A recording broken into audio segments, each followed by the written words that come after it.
Leo siendi shule. Nijitahidi niende kwa Joseph mapema kabla mambo hayajaniharibikia.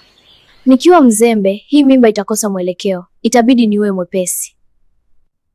Kwa kweli Joseph, utanisamehe kwa hili. Natetea maisha yangu, sina namna.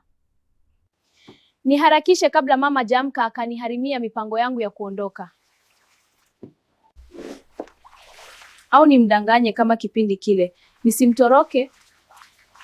Ila hapana, sidhani kama leo atakubali nikimuomba ruhusa. Itabidi tu nitoroke. Hapa nishamaliza kazi zote, sidhani kama kuna kitu sijakifanya. Nadhani huu ndio muda sahihi wa mimi kuondoka. Wakiamka wasinikute wakanizuia. Hodi, Joseph fungua mlango. Ni mimi Modesta. Harakisha basi. Joseph fungua haraka, nimechoka kusubiri hapa. Wow, karibu kipenzi changu. Muda wote huo mimi nagonga mlango, wewe umetulia tindani Jose. Samani, nilikuwa nimelala sikusikia wakati unagonga. Uzingizi gani hadi usikii mtu akigonga mlango? Nisamee mpenzi, njoo kwanza. Wewe hujui watu watafikiria nini wakiniona panje asubuhi hii? Basi nimekuomba kipenzi, samani sana. Sawa, halafu nimekuletea na zawadi ipo kwenye kikapu. Umenisamee kipenzi. Usijali Joseph wangu, lakini siku nyingine usinifanyie hivyo tena. Nakupenda sana.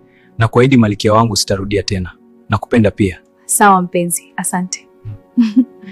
Lakini si una simu kipenzi? Kwa nini ukunijulisha mapema ili nijue kama unakuja? Simu ilishiwa charge tangu jana. Niliumisi uwepo wako malkia wangu, nashukuru umekuja. Pia nilikumisi lazizi wangu, ndio sababu nimekuja. Pia nina zawadi nyingine tofauti na ile ya kwenye kikapu. Zawadi gani tena mpenzi, natamani nijue? Ngoja kwanza, najua unaifurahia story yetu na kuomba tufollow tafadhali. Pia usiache kulaiki. Asante. Nikumbatie nikuonyeshe.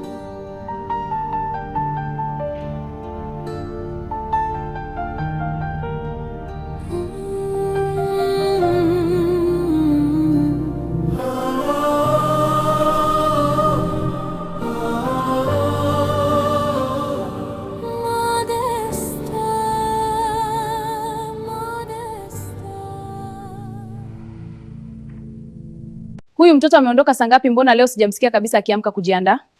Au leo kaamka mapema sana? Mbona haya ni maajabu. Vyombo kaosha saa ngapi? Ina maana hata kelele za vyombo nazo sikuzisikia.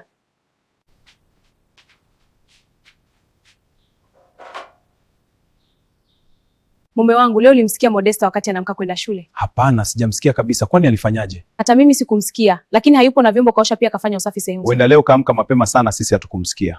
Leo kanishangaza sana huyu mtoto. Kaamua kukuonyesha kwamba kumbe anaweza kufanya kila kitu kwa haraka sana. Kweli kaamua. Sawa, mimi naenda kazini. Akirudi itabidi umpongeze sana. Usisahau sawa?